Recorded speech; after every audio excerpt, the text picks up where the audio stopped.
All right, welcome back. Episode 68. We already come boy. from a heated discussion. Yeah. Heated discussion on coffee. So maybe we'll touch on that at the end. Yeah.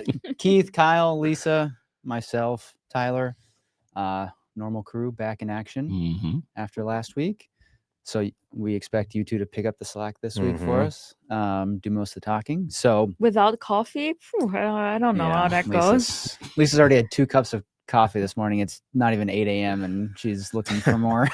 So double espresso at 10 o'clock at night. I haven't even had one yet. All right, 2 truths and a lie. So we are going to see how big of Taylor Swift fans you guys really are. Boy.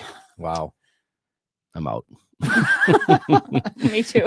You guys weren't up on the news yesterday? No. I know one of them because I did see on X. All right. So I think I've got the edge over Keith here. Boy. We'll start with Kyle then.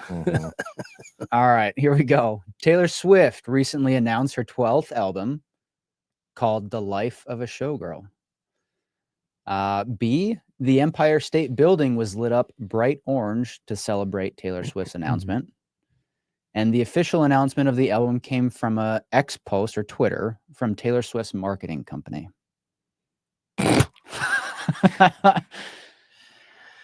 I'll start since I have zero clue on any of them. I'm going to guess that first one's probably 12 albums, Life of a Showgirl. That sounds fine. I'm going B is wrong because it was probably like red or some other color than orange. I'm going to say that's a mistake. I'll leave it at that. That's all there is to it. That's all there is to it.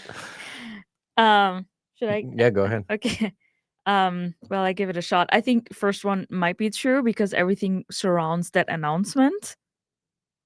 Maybe the album is called differently than The Life of a Showgirl. I don't know, but I think there was probably an announcement, official announcement from a marketing company. Yeah, that's usually how it goes, right? I don't know.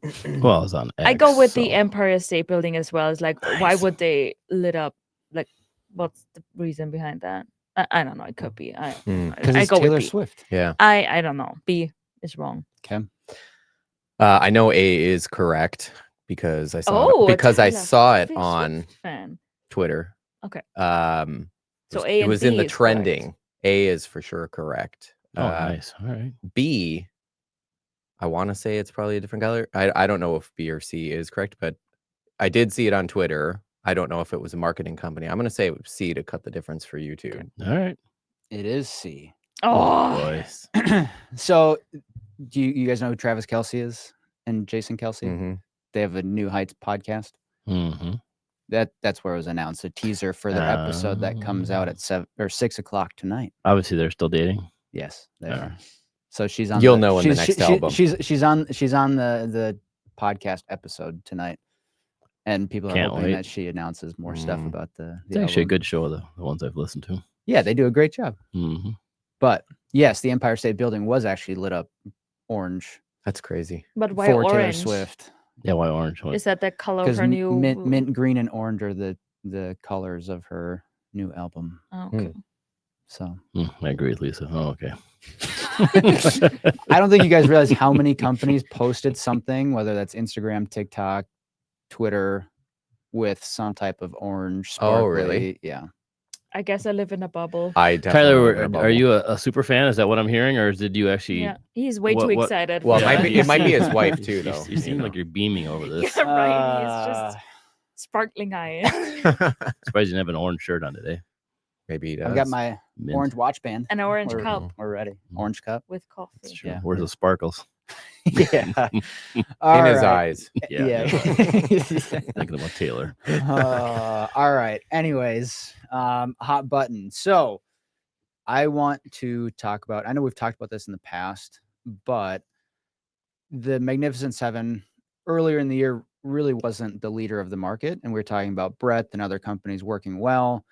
That has now generally changed. I don't know if you guys would disagree, but the Mag 7 over the last year is up 43% versus the other 493 up 17%.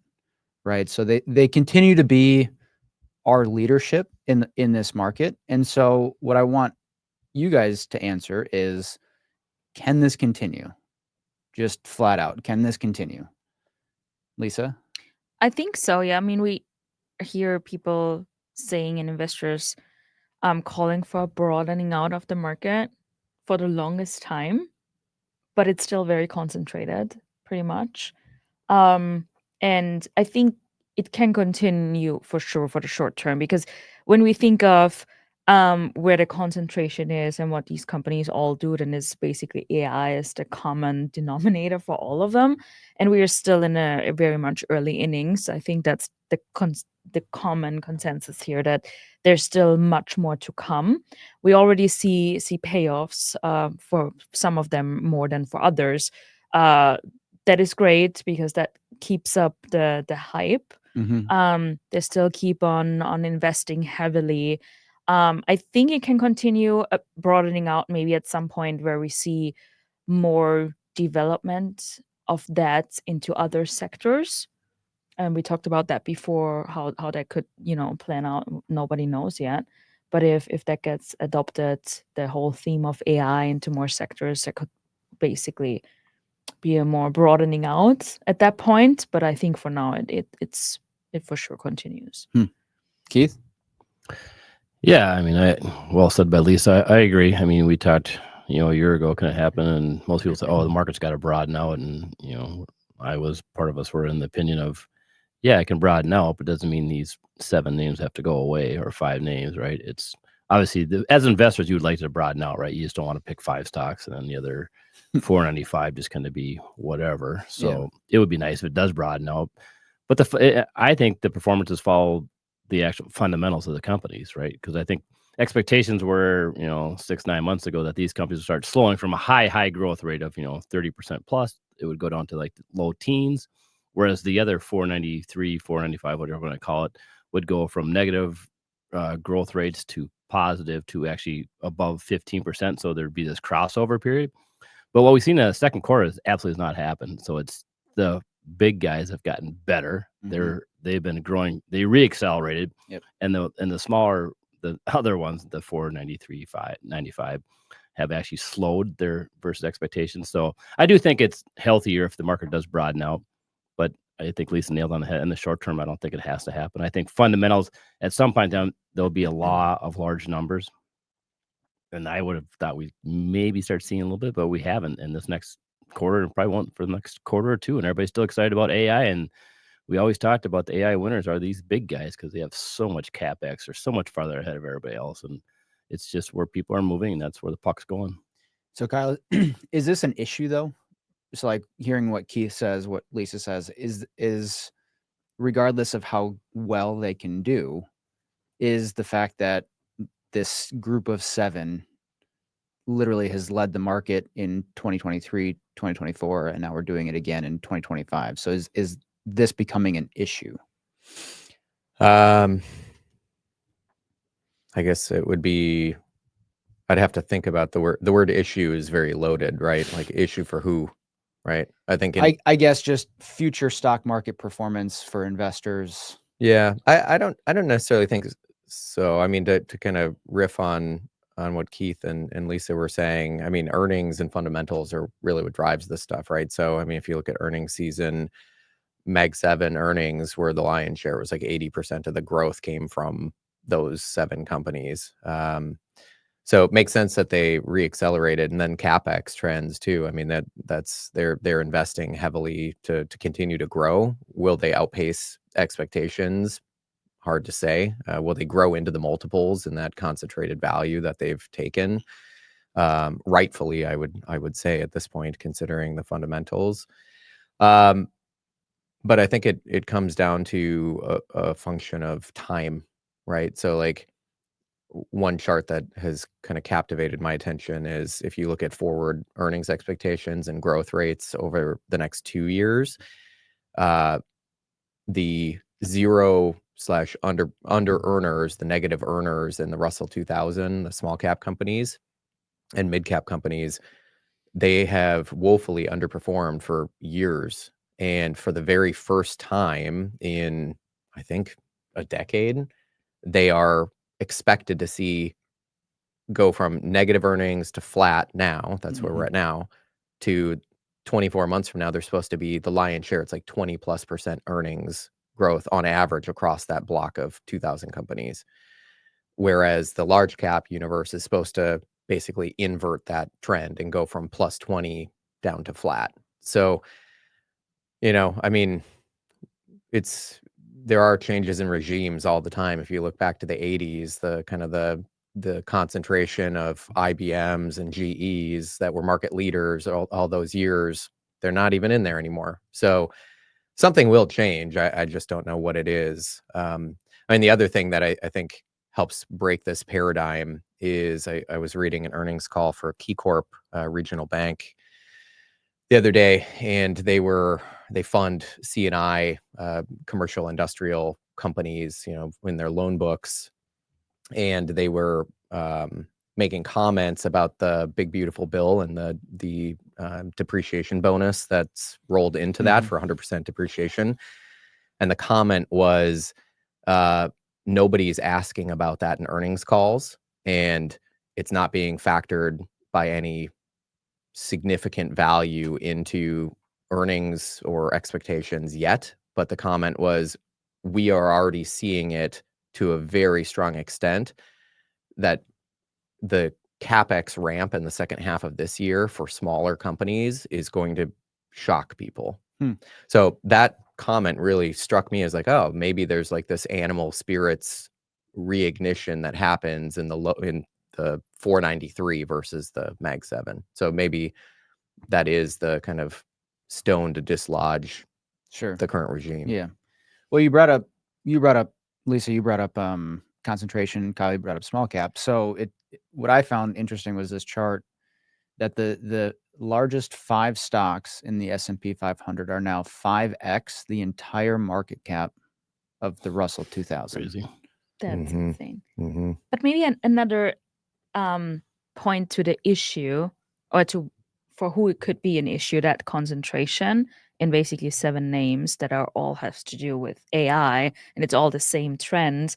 And we saw it earlier in this year, and nobody seems to remember anymore, as like DeepSeek, where there was a couple of really bad days in the markets for these companies because it came out of literally nowhere. No one was factoring in any competition or any close competition, and all of a sudden this came out and ruffled some feathers in the market. And it was not as bad as expected. It was not as good as expected in the end, but such surprises are usually negative for those stocks when they first occur. But I think still we went back from that little scare to there's no competition whatsoever, to the usual, which I think, okay, that showed there is something and they're working on something. And especially with China and information, we do not even hear all of that, what's really going on. But even Jensen Huang said, the CEO of NVIDIA, they are not as far behind as we all think they are. I mean, he has an interest in saying that, obviously, because he's selling the lesser advanced chips over there. He's interested in keep on selling that over there. But still, I think that's a risk that we saw is a risk. But we kind of still went back to US exceptionalism when it comes to AI, and still back to the usual, okay, there is no competition and no risk, which can be dangerous because I think there is risk to it, that we probably will hear, and they're probably not as far behind. There could probably be a shocker for the market because it's concentrated in that theme. Yeah. So I guess that's where what I find interesting is, so the top 5 are NVIDIA, Microsoft, Apple, Google or Alphabet, and Amazon, which are, I would say, generally speaking, the hyperscalers, right? That's what most people refer to that group as. Obviously, NVIDIA is semis. Apple's not really a hyperscaler, but if any of these companies have corrections, like when we're starting to see this 5x the entire market cap of Russell, and any of these companies have a hiccup, like that's a pretty significant headwind for the S&P 500. And I know we're comparing to small caps. For the SPY, more specifically. If you're just indexed, that would be the issue. Yeah. Right.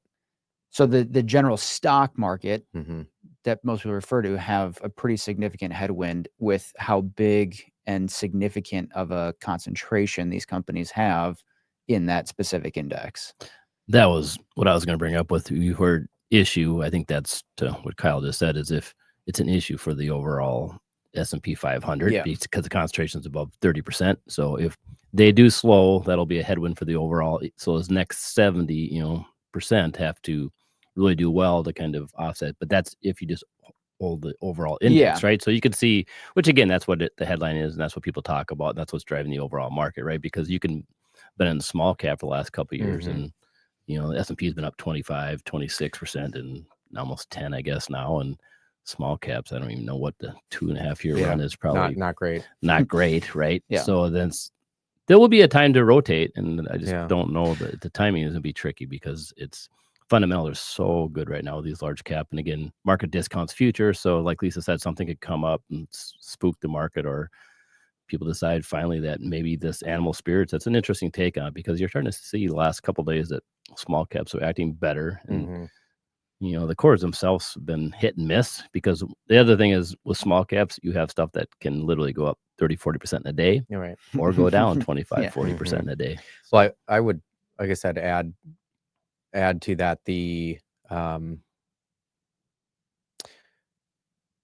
case for active management and being differentiated. It's like one of my mentors back in the day would always say, and I thought it was a dumb saying, but it's very right. Wisdom over time, right? It's he would say, first you have to be different, and then you have to be right.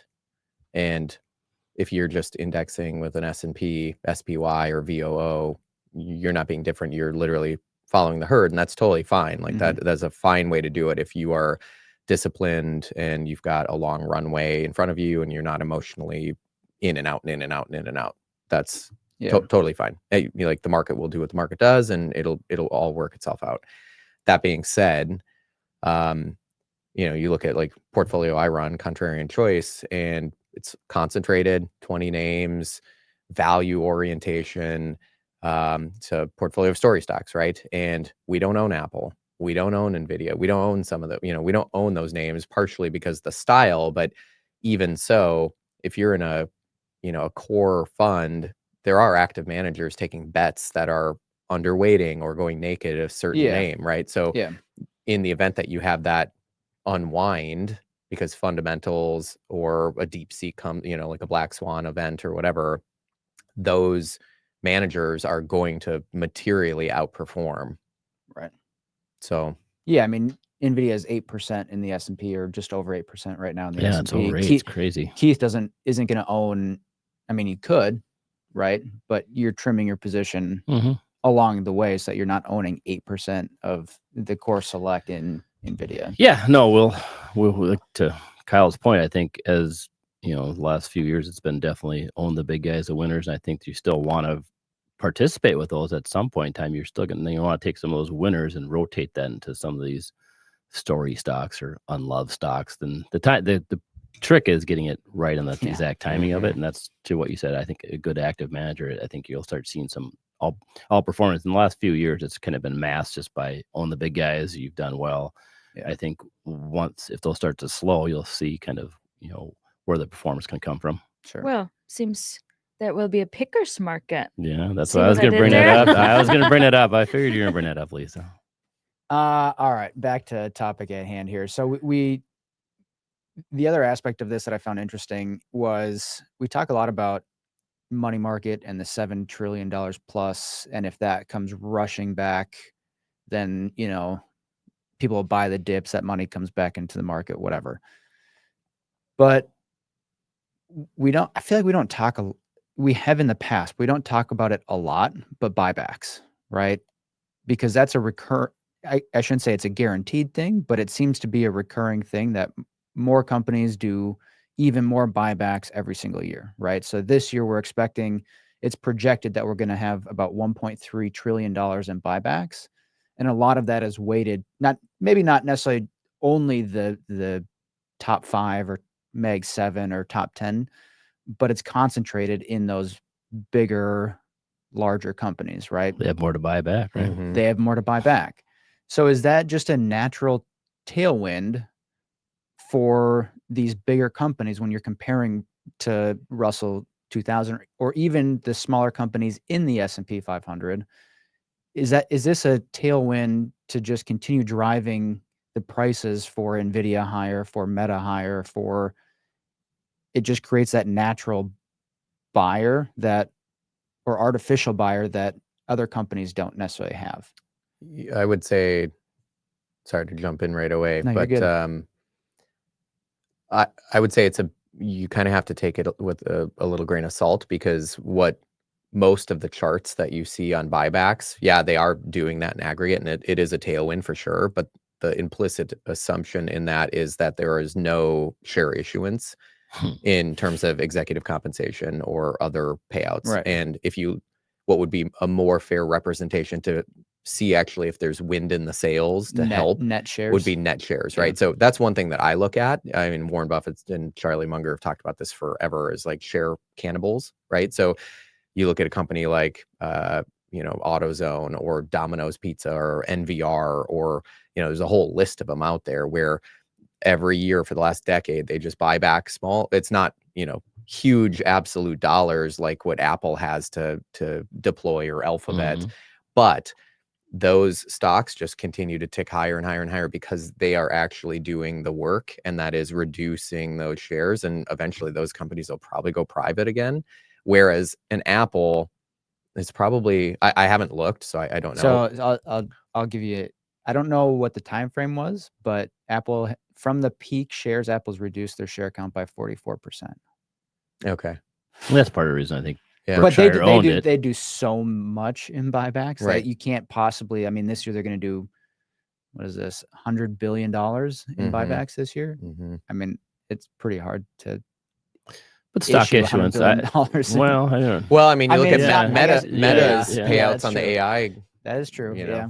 So AI wars. Yeah. AI wars. $200 million a year. Right. I think the other thing to consider is their cash flow of these big guys, right? I mean, if they're at some point in time, maybe fundamentals slow down a little bit, they won't have it. They won't generate that excess cash to buy back shares. I think that's where you can see that kind of pullback. So I think you look at share creep and also the cash flow, what's that's doing. If that starts to slow down a little bit, I would certainly expect their share, the buybacks to slow. Well, and the probably buybacks are very different than dividends, but you get these dividend aristocrats where they hold, like BMY came in to the office last week and was talking about, oh, we've done a dividend for 83 years or whatever it is.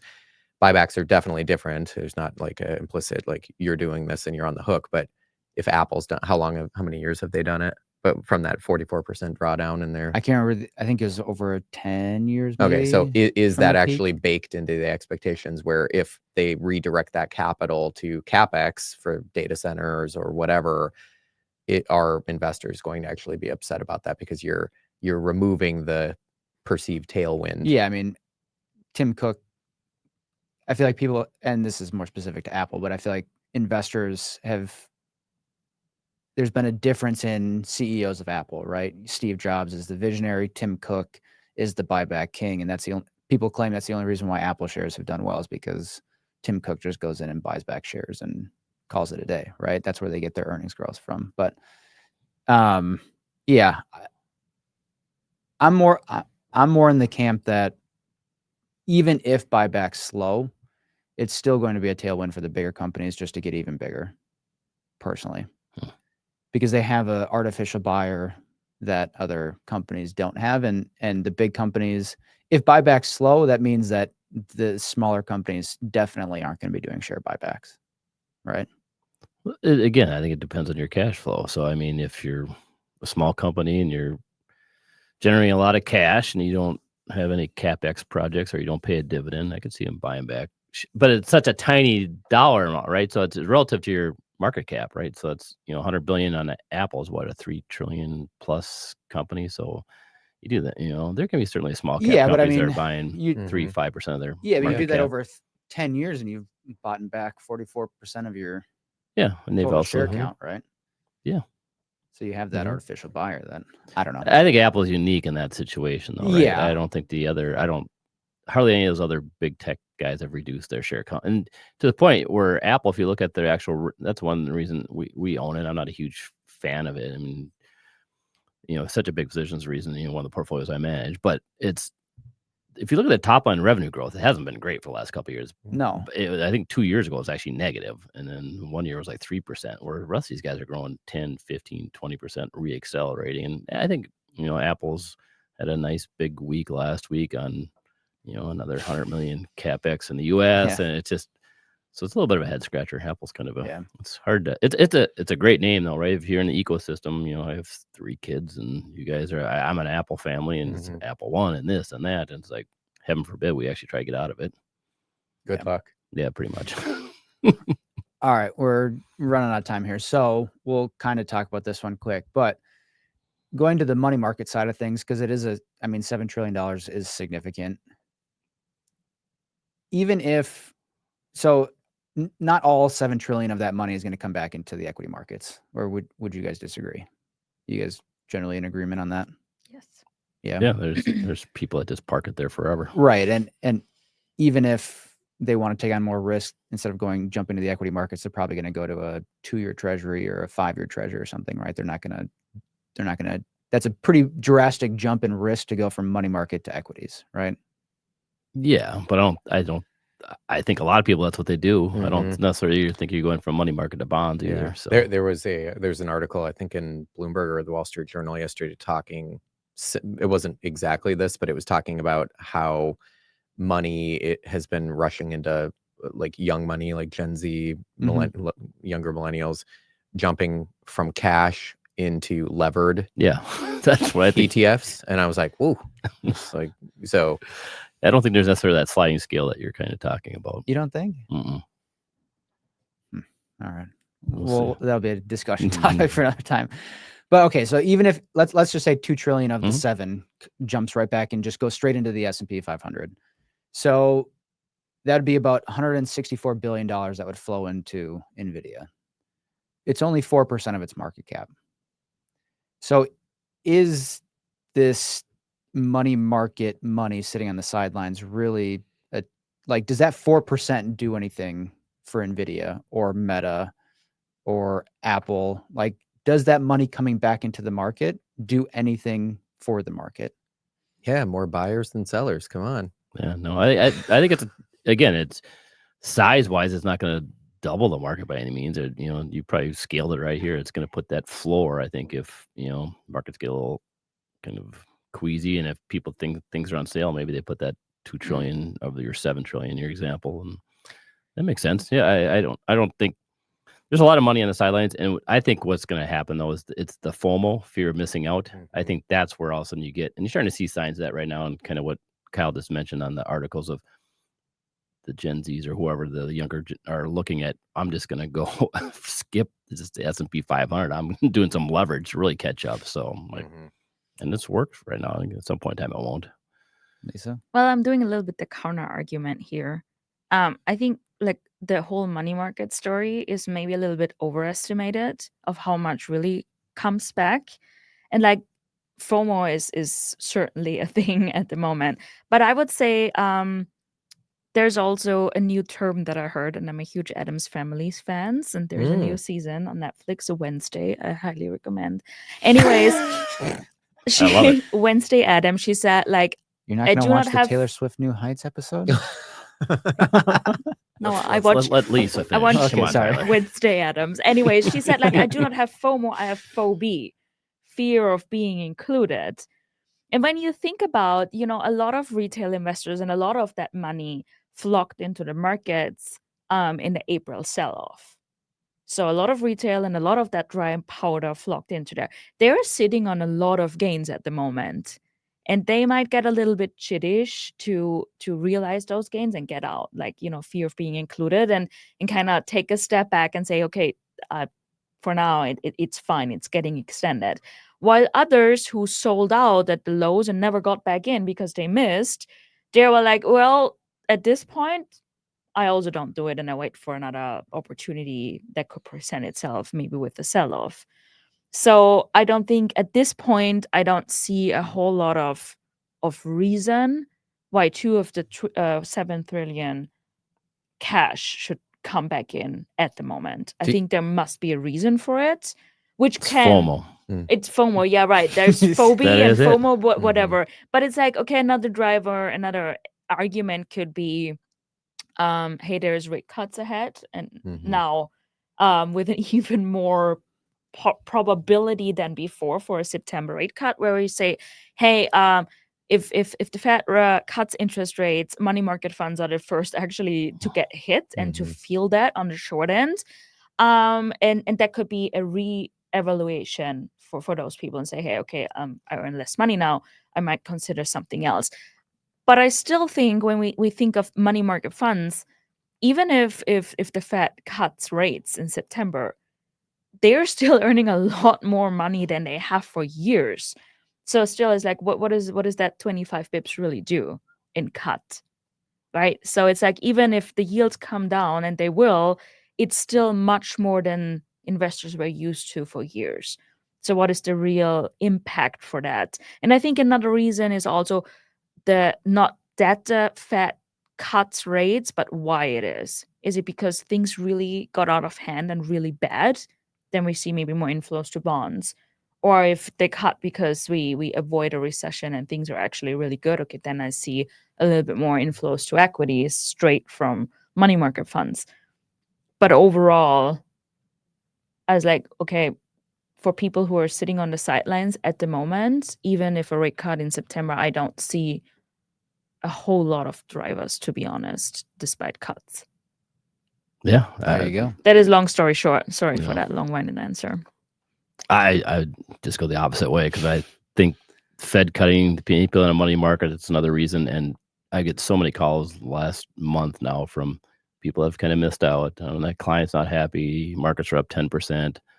They're in their money market, or they're at flat, and they're like, I need to get in. I think that's the mentality. And it's been that way for 30 years I've been investing, and I think may not be the correct way to invest, but I think that's what's going to happen. Money off the sidelines, push the market higher. FOMO versus phobia. Yeah, FOMO. we'll and figure it phobia. out. We'll see. All right. We'll leave it there. If you like what we're talking about, like and subscribe. And then I guess we'll see you guys next week for episode 69.